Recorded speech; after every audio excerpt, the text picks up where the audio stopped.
So, Dodi, since we last talked, there's been quite a bit of change in our lives, hasn't there? Oh, that might be the understatement of the century. But we're in fact not talking about COVID-19, are we? Yeah, almost a COVID-free episode here, but we're not talking about COVID-19.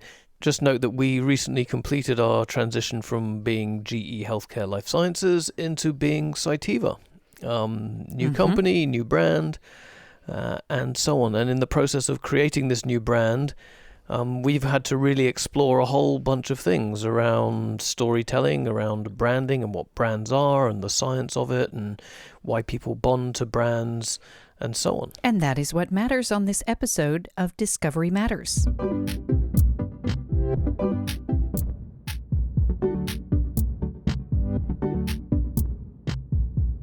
So Dodi, do you remember the book I gave you for Christmas? I do, The Science of Storytelling. And what makes you remember a story? Absolutely something that hits me in the head, the heart, or the wallet. So something that makes me react emotionally. And how much do you know about what your brain is actually doing when you feel all of those things? Where the science interacts with your experience, as it were? Yeah, honestly, I just, you know me, I'm a feeler. I feel it in my gut. But I bet you want to tell me about what's happening in the brain. There's got to be science in this, right? Because your brain is fundamentally either connecting or not connecting to information, processing it, and making you make decisions. Millions of decisions per second, probably, without you knowing it.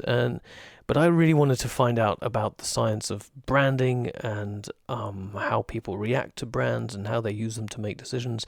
So I went and found somebody who really knows what they're talking about. My name is Uma Karmarkar.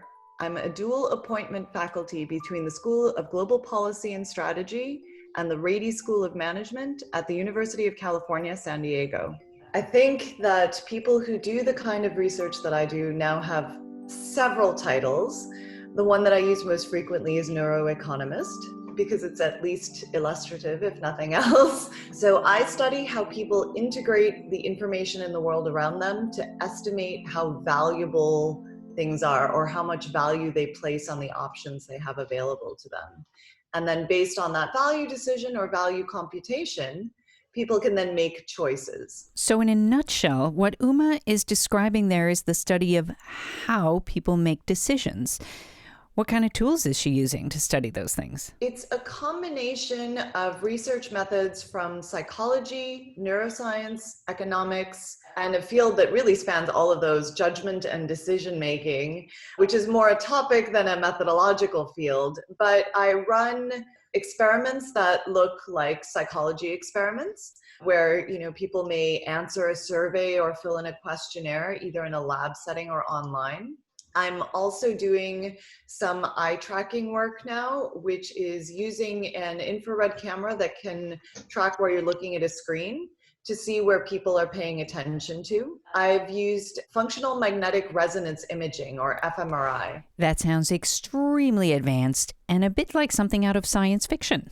I know, it's like Minority Report and The Matrix and everything all wrapped up into one. But you know what? It's actually really very real. And the results are being used by, as Uma says, neuroeconomists, neuromarketers. Just keep listening to this.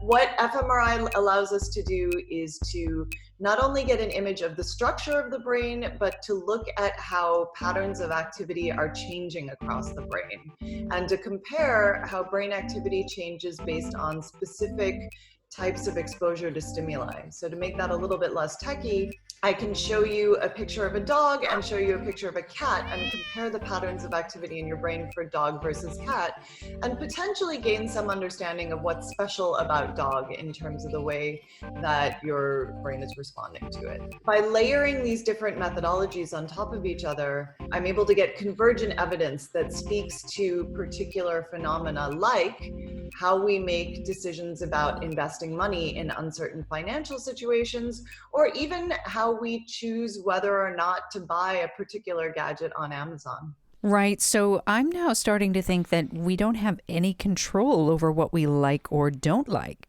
that basically our decisions happen outside of our will. Right, so we could get into the whole thing about free will here, but let's not go quite down that route. Let's talk about how brands influence us and why brands influence us to make decisions. Because you know me, I like to pretend, I think now, that I'm not that influenced by brands and branding.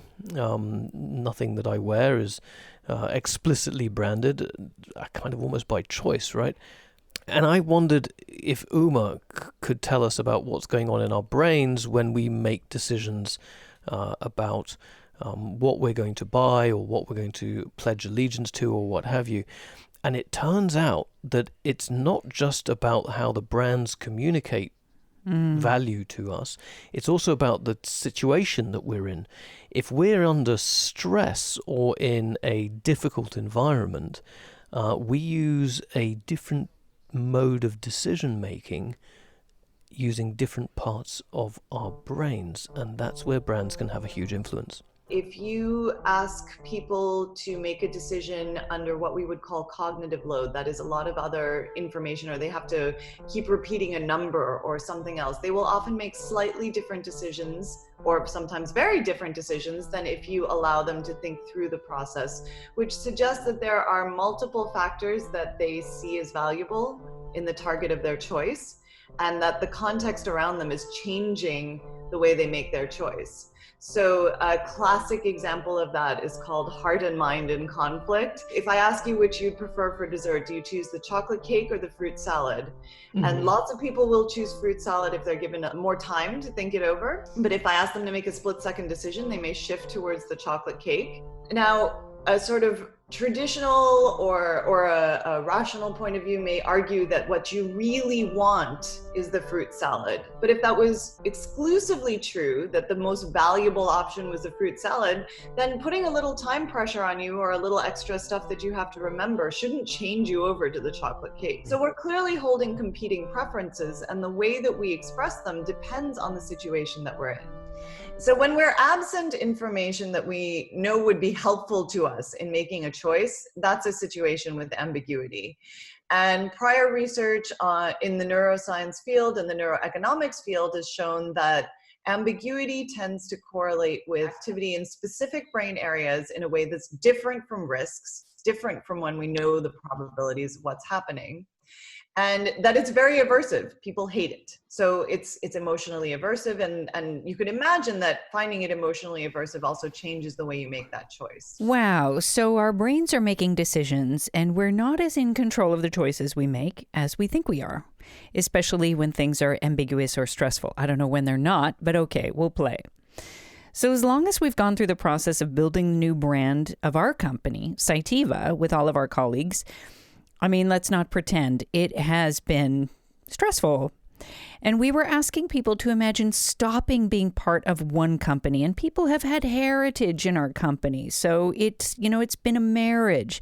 And they are separating from what they know, leaping into the unknown. It's a new company, new name, new brand, although there's an awful lot that's recognizable, but there's so much change and so much new. So it's a big ask to get people to come along on that journey. Exactly. And so how do we step away from the science of it for a minute, connect to the emotion? As you said, you're a feeler, right?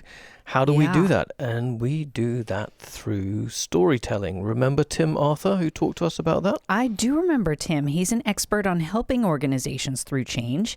I bet he's going to tell us how companies sometimes do it right and sometimes get it wrong. And as Tim says, it's a lot about the soft values. He really connects to how people understand stories, relate to them, and then change willingly or unwillingly on an emotional level, besides all the things which are underlying it in the science that Uma is talking about. I think over the last 10 years of my career, I've been in 3 businesses who've gone through massive cultural change or structural change, actually. So it sort of has become part of my life. I think if done well, it's an amazing opportunity to grasp possibility, to grasp what something could become, And so for me, I always get a massive amount of energy out of a change process. I get really excited by it, but it's about taking everybody on that journey. That the cultural side of change, I think, is where a lot of companies fall down. They think that it's about processes or new strategies or something, but actually all of that has to be based on people. If the people that you work with, all your colleagues, don't buy into the need for change, they don't understand it, or they don't feel passionate about where you're going, that's when it falls down. And then, of course, the execution. If the execution is bad, then that can also be a factor. But actually, for me, a lot of it has become about storytelling. It's been about how do I explain or inspire the people that I work with to go on this journey, and why is it going to be great? One of the companies from Tim's past is a company from my past, actually, as a young, trendy guy in London. Can you imagine that I was ever that? And Time Out was where you went, right? He joined at the time when the magazine, remember the magazine? Remember magazines? Print media? Whoa. Print media? What? You know, the magazine was about to go broke. And what I knew was the context that it was being delivered into people's lives, the information was being delivered into people's lives, had to change. People weren't buying magazines. It had changed. But the stuff that we felt passionate about doing, which was letting people find amazing experiences, and if it had gone wrong, and it could have gone spectacularly wrong, one, the company would have closed, and probably more importantly, my colleagues that I absolutely loved working with would have lost their jobs. And I just couldn't. It just wasn't an option. Find out how to squeeze every amp out of both of these goddamn machines. I have a quote, failure is not an option, which is the NASA sort of motto I have tattooed on my arm. We never lost an American in space. We're sure as hell not going to lose one on my watch. Failure is not an option. It was a mindset piece, and when I came to Time Out, that was really where I was. I was nervous about it, but I never thought we wouldn't achieve success and keep it going, because I had to. It was not, I couldn't have lived with myself and lost. It would have been I'd have gone into grief if we'd have lost Time Out. And so we just kept working the problem. We just kept going, right, okay, well, let's look at it from a different angle then, or what's the other possibilities, or go and look at some other total area that's not in the media and come up with what's happening there. And we just kept pushing and pushing and pushing in different areas until a strategy began to develop, and then we went for it. So what did Tim do exactly? They went to the free model, one of the first. They went all digital and changed the business model completely. One of the big changes was it became a big e-commerce platform, really weirdly, and it was staring us straight in the face, but we'd never really seen it, was we told people where things were, but we never sold them tickets to it. So we didn't finish that part of the journey. At the start, we partly didn't do that because we thought that people would go, well, you're only telling us this is good because you want us to buy the ticket.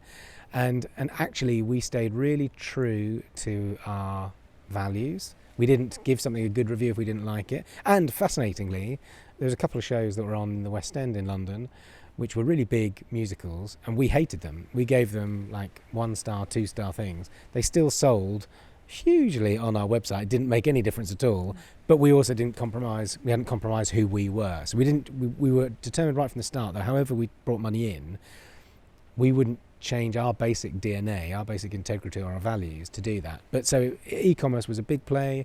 Live events, we started to put on our own live events because I had come from a live events background. I sort of realised one of the hardest things in live events is to find an audience. Well, we had an audience, so if we put events on, we could tell people them, and if they were good, they'd come. So that sounds important, what he's saying about values and what's in a company's DNA. So how do brands know that they are striking the right tone?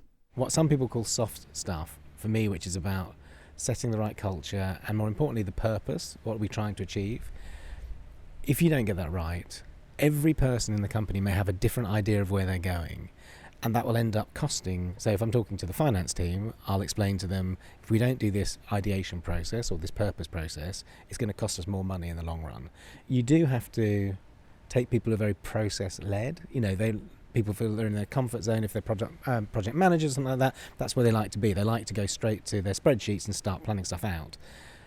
But if you don't know where you're going or why you're going there, what are you planning? So take the time. It's not an indulgence. It's actually an essential part of the journey.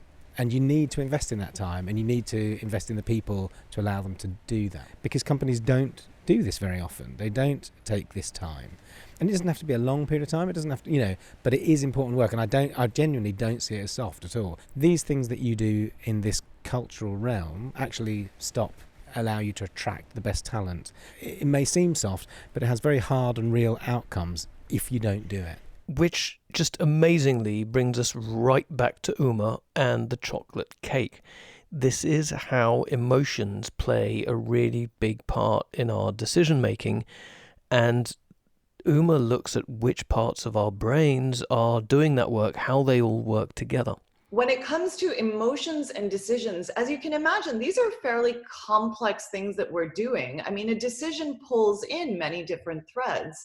And so while we can look at how particular brain areas seem to contribute more or less, whether those are separable and distinct is a challenge that a lot of modern neuroscience is still working through. In my own work and the work of others, we've shown that liking for things, that is, how happy you are when you see that piece of chocolate cake, associates more with one specific brain area called the nucleus accumbens. That is, activity in the nucleus accumbens seems to track changes in how much you like things as you experience them. In contrast, willingness to pay for items seems to correlate more with activity in a distinct brain area. And so you could make an argument that your more affective or emotional value or preference for something was being represented in the accumbens, and your more economic value, which again could be argued was a more cognitive value, was being represented in a distinct brain area, the prefrontal cortex. Now, those brain areas are highly connected to each other, so arguing that that's a distinct representation of value is itself a simplification, but you can see how the data might go back and forth between these things, and evidence that's excellent in suggesting that these things are separable and distinct in the brain gets muddled with evidence showing on how much they do connect. That distinction may not be the best one in terms of interpreting why we sometimes explain what we've done in one way, but actually do things in a different way. So we live, obviously, in a world where we are inundated with images, sounds, words. How much of what we already know is contributing to faster decision-making about brands? You mean like, I know what this brand stands for. It's ethical in this way. It stands for values that I align with. The sourcing supply chain is good. The right values. It matches my lifestyle. All of that kind of stuff. Exactly. Yeah. You can. Yeah. Those are shortcuts, right? Yeah. So can you see those kinds of shortcuts neurologically speaking? That's a great question. In my findings, the brands aren't necessarily distinct. So the right way to test something like that is to look at, for example, you could look at someone's response to a pair of silver earrings, and then you could add a Tiffany blue background to that pair of earrings and see whether the perceived value of those earrings changed either from the liking perspective or from the monetary value perspective, or both. So because we do know a little bit about how certain brain areas correlate with these different facets of value, we might be able to get a sense for that distinction. Electroencephalography, EEG, is also sometimes used to get some sense for that quick, fast response versus the slower, potentially more thoughtful response. And Nobel laureate Daniel Kahneman has referred to this as System 1 versus System 2. Again, these are loosely correlating perspectives. I would hesitate to say that they're all equivalent in terms of the psychology and the brain science, but I think they reflect an overlapping set of concepts. Whether adding that brand perfectly then changes the value in a radical sense is a little bit complicated. For example, right now, many people are feeling extremely uncertain in the current environment where not only is there political volatility, but we're experiencing a massive pandemic. So you could imagine that a brand at this point is not necessarily even offering value or the ethics, but simply security. It's a tiny piece of certainty and known information in the context of a lot of things that are uncertain and unknown. Wait, is Uma saying that we have a different perception of a brand depending on the political zeitgeist?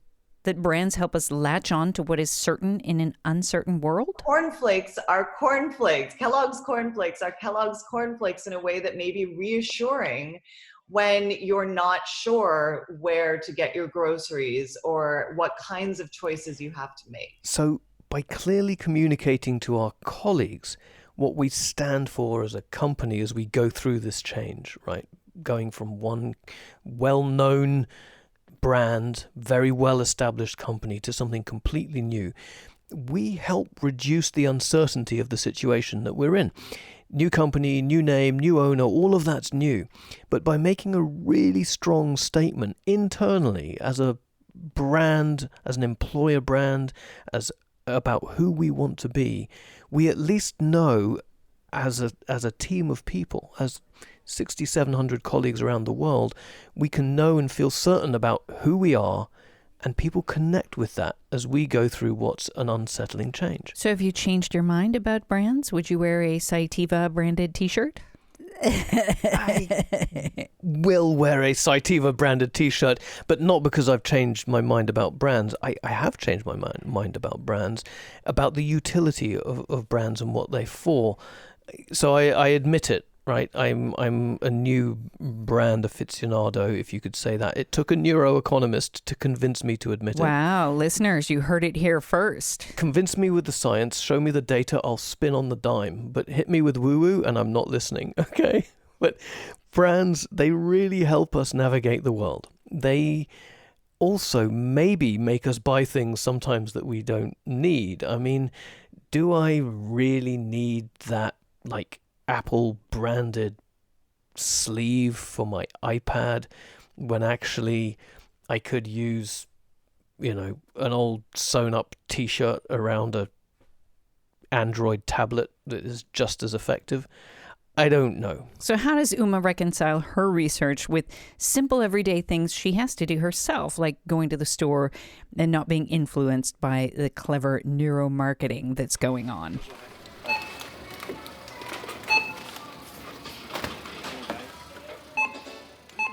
I will say that a lot of my research is actually motivated by the sheer terror of the grocery store experience. Grocery stores scare me, and here's why.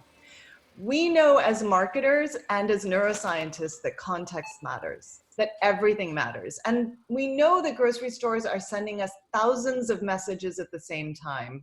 The branding, the positioning, the choice sets, the way things are organized in a row, the smells coming from the bakeries, and just the variety in general.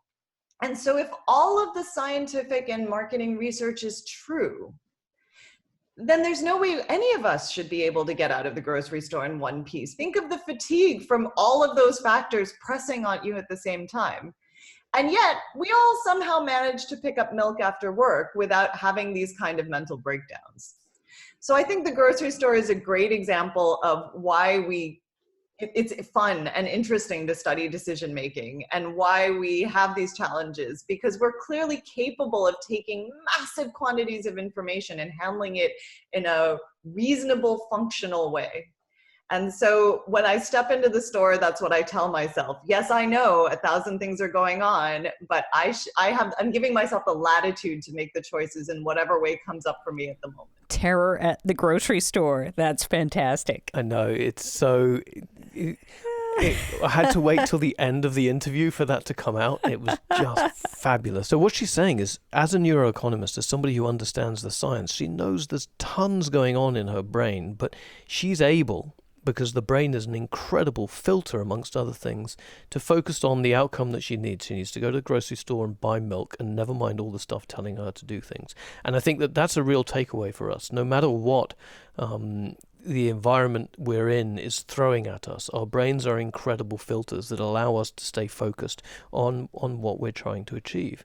But that brands and messaging, and to Tim's point, really good storytelling, help us take really good shortcuts so that we don't need to sift out all of the information every time about what it is that this company stands for, or that brand of car or clothes or whatever it might be is going to bring us value to my life. So that for me has been very interesting. Absolutely. And I know a shortcut that we want all of our listeners to take, which is to subscribe to Discovery Matters and give us a rating. Thank you for listening. Thank you for listening, and see you next time.